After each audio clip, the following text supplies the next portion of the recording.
I'm not sure really who this story is for, but I was told by a friend that I should write it down somewhere instead of carrying it around in my head. I don't expect anyone to get anything out of it, other than maybe understanding why I don't go back there. I'm a 32-year-old man, born and raised in Ohio. I work in IT now, but at this time I was doing freelance contract work and had a lot more flexibility. My parents owned a small cabin in the Appalachian Mountains in eastern Kentucky that had been in the family for a long time. It wasn't remote in a survivalist sense, but it wasn't close to anything else either. One road in, no cell service, most of the time. Nearest town was about 30 minutes away. I'd been there plenty of times growing up, usually with my family. This was my first time I've stayed there alone for more than a night or two. The plan was to spend a week there working remotely and clearing my head. It was a late October, already cold at night, but not snowing yet. I arrived in the afternoon. The drive up the mountain was familiar, but always made me uneasy. The trees grow close together there, and the road curves in ways that blocks your view ahead. It feels like you are being led somewhere rather than driving. The cabin itself was simple: one bedroom, one small bathroom, a living area with a wooden stove, and a porch that faced downhill into dense woods. No neighbor that you could see. If someone was nearby, you wouldn't know it unless they wanted you to know. The first days were uneventful. I worked during the first, cooked basic meals, and went to sleep early because it got dark fast at night. The woods were loud in a way that felt constant but not specific. Bugs, wind, animals moving through the bushes. Nothing really stood out. On the third night, I woke up around 2 a.m. because the cabin felt too quiet. I didn't realize how used to the background noise I'd become until it stopped. No insects, no wind, just silence. I was laying around there for a minute, listening, and then that's when I heard it. I heard footsteps outside of my cabin. They weren't close. They sounded like someone walking slowly across dry leaves, stopping every few seconds. I assumed it was an animal at first. Deer come through the area all the time. Then the steps moved onto the porch. Wood creaked under the weight. I sat up on my bed, fully awake now. The footsteps stopped right outside the bedroom wall. I waited for more movement. None came. I didn't hear breathing. I didn't hear shifting. Just the porch settling slightly, like someone standing still. After a while, the steps moved away and disappeared back into the woods. I told myself it was probably someone hiking through the area and resting for a moment. It didn't make much sense, but it was enough to let me go back to sleep. The next morning, I checked the porch. There was no footsteps. The leaves hadn't been disturbed, no scruffs, nothing. That bothered me more than anything, and more than the sound itself. That day I drove into town to pick up groceries. I mentioned the noise to the cashier casually, asking if people hike near the area and that road often. When I told her, she didn't say anything. She just nodded. That night the footsteps came back, earlier this time, around 11 p.m. I was still awake, sitting in the living room with a laptop. And that's when I heard them approach, from downhill. Slowly, just slowly coming. They stopped at the bottom of the porch steps. I stayed still and listened. A few seconds later, someone walked up to the porch steps and crossed the porch. I heard the boards creaking clearly now. The sound stopped directly in front of the door. There was no knock. I waited. I don't know what I expected. Eventually the steps moved again, circling around the cabin. They stopped beneath the bedroom window. I turned off the lights and sat on the couch. My heart was racing, and I was staring at the windows, the dark windows. Then after several minutes of just anxiously waiting, the steps moved away. I was unable to sleep that night due to the steps just alarming my head, and I couldn't just clearly sleep. I mean, what if someone broke in? A lot of things were racing in my head. The next day I found the marks in the dirt near the side of the cabin. No footprints exactly, more like drag marks, as if something had been pulled or leaned there repeatedly. That evening I locked the door earlier than usual and kept the lights off. I sat in the dark listening to the woods. Around midnight, I heard someone speak. It wasn't loud, it wasn't shouted. It sounded more conversational. "I know you're in there," the male voice spoke. In a calm and familiar, in a way I couldn't place. I didn't respond at first. After a pause, the voice spoke again. "You don't have to hide." The words felt practiced, like they'd been said before. I picked up my phone even though I know there was no service, and pretended to talk, and I said out loud that someone was outside and that help is on the way. The voice didn't even react. Instead, I heard footsteps again, this time moving closer to the door. "I just want to talk," the voice said. I told him to leave. My voice cracked, despite my effort to sound steady. There was a long pause. Then he said, "You shouldn't be alone up here." The footsteps moved away slowly, but then I waited until morning before leaving. I packed neatly, I didn't clean, didn't even worry about how the place looked. I just got in my car and drove away. Later, my dad told me that years ago, a man had lived in the woods near that road. After losing his family, people said he talked to the cabins when no one was home. Said he believed someone would eventually answer. I don't know if that's true. All I know is that sometimes, when I'm somewhere alone enough, I still think I hear footsteps that stop just outside where I'm staying, and I don't wait to find out anymore. I'm a 38-year-old woman. I live in western Pennsylvania now, but I grew up in western Virginia, not far from the Appalachian foothills. This happened when I was 31. I'm writing it out because it still comes up in my head whenever I hear people talk about how familiar these mountains feel. Once you spend enough time in them, I don't think that's true anymore. At this time, I was working as a physical therapist assistant and had a long weekend off in early November. My parents owned a small cabin in a section of the state forest that didn't get much traffic once hunting season ended. It wasn't isolated in a dramatic way. There were marked trails, a ranger station, and 40 minutes away, and other few cabins scattered across the area, though none came close to see from ours. I stayed there a dozen times growing up, family trips, holidays, summers, when my dad was trying to teach me how to fish. As an adult, I started going up alone, and then I needed quiet. The place felt neutral to me. Not comforting, not threatening, just there. I arrived late Friday afternoon. The weather was cold but dry, and the leaves were mostly gone from the trees. Everything felt open and exposed in that way forests do after fall has fully set in. You can see farther, but you can feel more visible. The cabin was exactly as I remembered it. One bedroom, a small loft, and a living area with a propane heater, no internet, spotty cell service that came and went, depending on where you stood. I unpacked, started the heater, and made dinner as it got dark. The night was uneventful. I slept hard and woke up just after sunrise to complete quiet. No birds, no wind, no distant traffic. I remember thinking about how it felt like the world hadn't loaded in yet. Saturday morning, I decided to hike on one of the smaller trails nearby.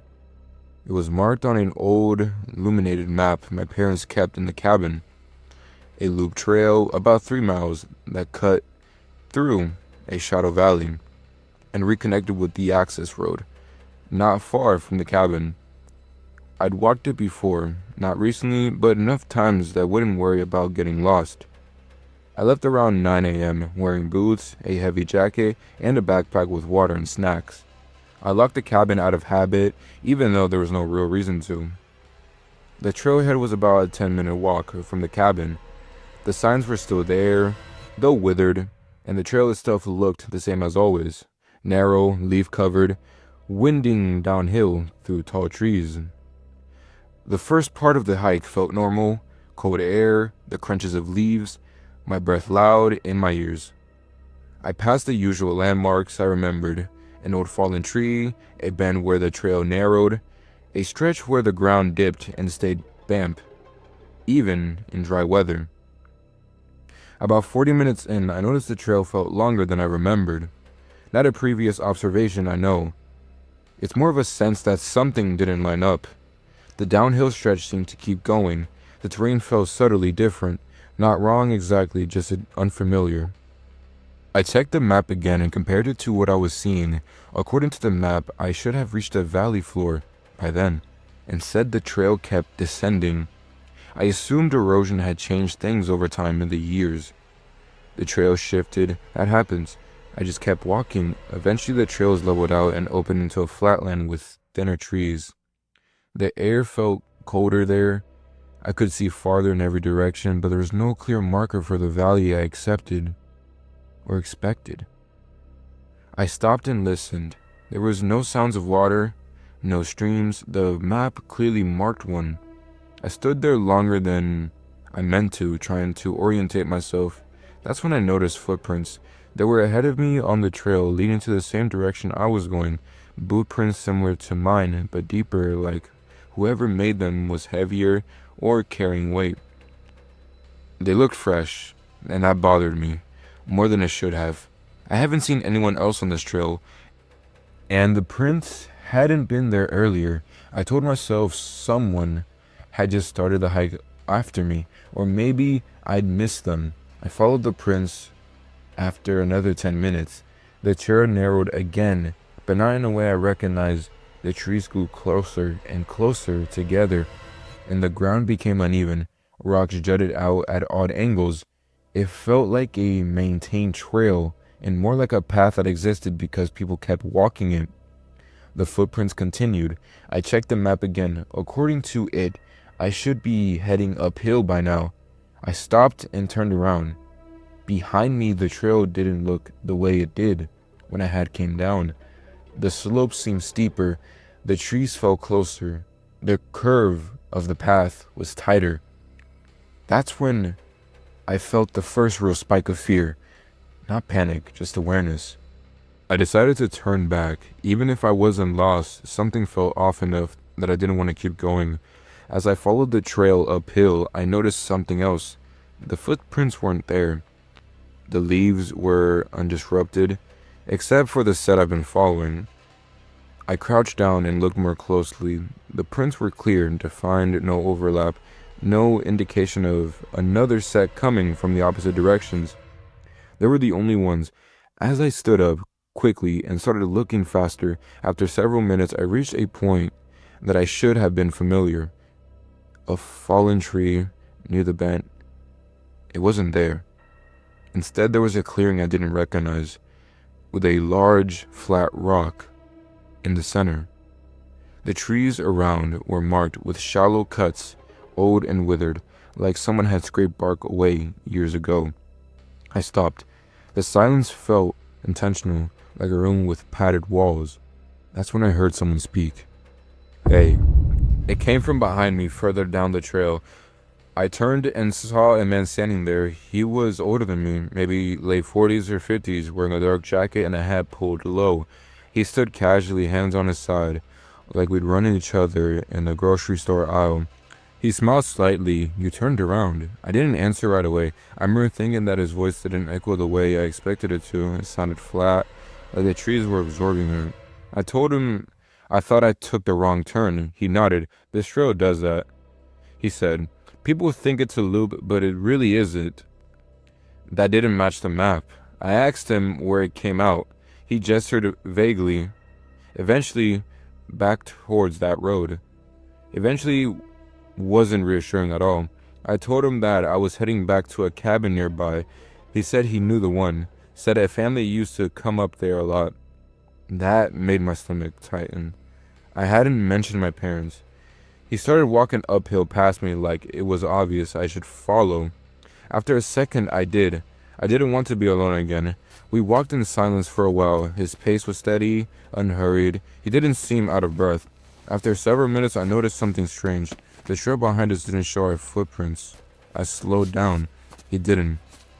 I asked him how often he hiked here. He said, "I've walked those hills most days When I asked him where does he live, he pointed off in the trees. Used to be a place out there, he said. Not much left now.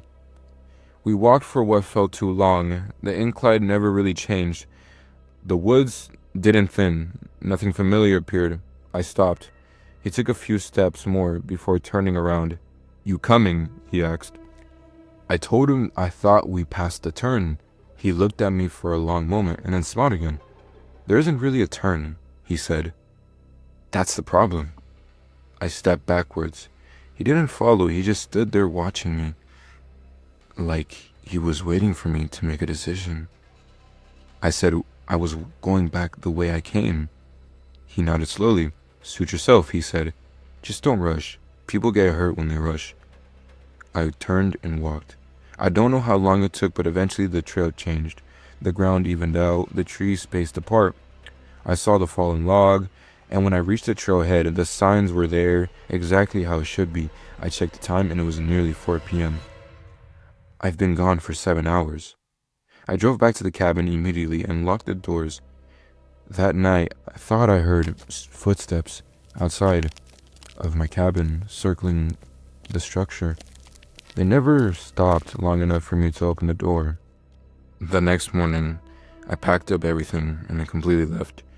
I later checked with the ranger station. They said the loop trail had been closed for years due to erosion. The map in the cabin was outdated, and they also told me no one matching my description lived in the forest. I still have the map, but sometimes I look at it and try to trace where I went, and it all never lines up. I'm a 29-year-old man from Virginia. I work as a service technician now, but when this happened, I was between jobs and doing a lot of hiking to fill the time. I grew up around the Appalachian Mountains and spent most of my life treating them like familiar ground. This took place in Southwest Virginia in an area I'd liked to hike before, though not alone until that day. I'm writing this because I've noticed I still avoid certain trail layouts without consciously meaning to. Long stretches without intersections, trails that dip and don't come back up for a while, places where sound carries strangely. It was late September when this happened, cool but not cold yet, the kind of weather we don't think twice about being outside for hours. I drove out early, parked at a small gravel lot near a marked trailhead, and planned to do a day hike that followed a ridgeline before looping back down, traveling through a valley. About 8 miles total. There were 2 cars nearby in the lot when I arrived. I didn't see anyone nearby, but I remember noticing the detail because I assumed I'd pass people later. The first hour of the hike was normal, uphill, steady pace, nothing unusual. I passed a couple overlooks and stopped to drink water. Self-service disappeared pretty quickly, which I expected. About 2 hours in, I noticed how quiet it really was. Not silent exactly. There were birds, but fewer than I expected. No wind, no distant traffic noises. I didn't think of much about it at the time, just something I registered and moved on from it. The trail narrowed as it followed the ridge, dense trees on either side, steep drop-offs that you couldn't really see through the bush. The ground was dry, covered in leaves that made it hard to tell what was underneath me. That's when I first heard someone behind me. Footsteps, not close but clear enough that I slowed down instinctively. I stepped off the trail slightly and waited, expecting another hiker to come into view. No one did. The footsteps stopped when I stopped. I assumed they paused too, maybe to adjust a pack or to tie their shoe. I waited another minute, then continued walking. Then the footsteps came back, same distance, same pace.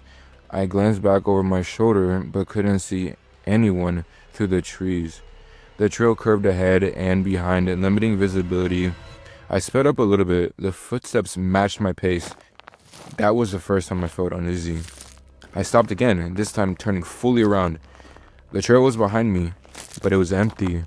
No movement, no sound, no nothing. I stood there longer than necessary, just listening. Eventually, I convinced myself I'd imagine it. Leaves falling, echoes, my own steps replaying in my head. I just continued. Then, about 15 minutes later, I heard voices. Not loud, low, indistinctive. More like someone or one person just talking to each other. Somewhere off the trail, I slowed down again, expecting to see a group of hikers together. The voices stopped abruptly. I waited, nothing at all either. I told myself they stepped off the trail to rest or something, or maybe. But I can't lie, it was creeping me out quite a bit. When I reached the next overlook, I stopped and turned around again. That's when I saw them. 3 people. They were just standing there, maybe 50 yards back, spaced out rather than grouped up together. All men, from what I could tell, wearing neutral colored clothes, jackets, hat, nothing distinctive, no backpacks that I could see. They weren't talking, they weren't moving, they were just standing there facing me. I raised my hand in a casual wave. None of them even responded. After a few seconds, one of them took a step forward, then another. They started slowly walking towards me, not fast, not slow, just in a steady pace. Something about the way they moved felt too wrong, too coordinated, like they decided on it together without speaking. I turned and then just kept walking. I didn't run yet. I didn't want to look paranoid, and I told myself there was a normal explanation. Maybe they were just messing with me. Maybe they were local guys who didn't like outsiders. The trail began to slope downwards. Trees closed in together, and visibility dropped. I heard footsteps again, not just behind me now, to my left, then to my right. As soon as I stopped walking, the footsteps stopped walking too. Now my heart was pounding this time, enough to the point where I can feel it in my throat. And I tried listening carefully to try to pinpoint where the sounds were coming from. That's when someone laughed. It was quick, quiet, not amused, more like just acknowledging where I was at. I turned in a slow circle, scanning the trees. I still couldn't see anyone clearly, but I caught movement, shape-shifting behind trunks, out of sync with each other. That's when I started running, had enough of it. The sound behind me changed immediately. Footsteps grew louder, faster. Now everyone were running. I didn't look back. I just ended up focusing upright and following the trail, and not tripping over any hidden roots or any hidden leaves. The trail dipped sharply and then leveled out. I could hear breathing now, not mine, but multiple people. Close enough that I knew I wasn't imagining things. Someone shouted behind me, no words. I couldn't make it out, just a sound, and I didn't even care to listen to what he had to say. I veered off the trail without thinking, pushing through bushes and down a slope towards thicker woods. Branches scraped my arm and my face. I slipped once and nearly fell, catching myself on a tree. The footsteps followed. They didn't hesitate. That's when the panic set fully in. Not a screaming panic, but the cold, focused kind of my body takes over. I ran downhill until my legs burnt out, and my lungs felt raw. Eventually the ground lowered out near a shallow creek. I splashed through it without even thinking, and without stopping. I hopped and hoped the noise would mask my direction. On the other side I hid. I crouched behind a fallen tree and pressed myself so low, barely breathing. My heart felt impulsively loud. I heard them reach the creek. They stopped there, just on the other side. I could hear them talking now, clearer, but still low. Short sentences, calm, no urgency. One of them stepped into the water, then another. I held my breath until my vision blurred. They crossed slowly, like they knew they weren't going far. I stayed frozen, afraid that even shifting my weight would give me away. After a while, the footsteps moved further and further away, but just spreading out, not retreating. I waited until my muscles cramped out and my hands went numb from gripping onto the dirt. When I finally moved, it was slow and painful. I stayed low and moved away from the creek in an opposite direction, keeping the trees behind me and the sounds. I didn't know how long I wandered. I didn't even look at my watch. I just moved whenever I thought it was safe. Eventually, I found another trail, a wider one. I followed it at a jog and then a ran, until I reached a road. A truck passed by. I waved it down without even thinking. The driver, an older man, stopped and asked if I was okay, and I told him I'd gotten turned around. He offered me to ride back to the parking area. When we reached the lot, my car was still there, so were the other two. I asked the man if he had seen anybody else hiking today. He shook his head. Not today, he said. Not this far in. Then after that, I drove home immediately. I didn't report it. I didn't tell anyone at the time. I didn't think I could explain it in a way that made sense. I still hike, just not alone, and not on trails that narrow without warning. Sometimes when I'm in the woods and the sounds just drop all at once, I stop walking. I don't wait to find out who stops with me.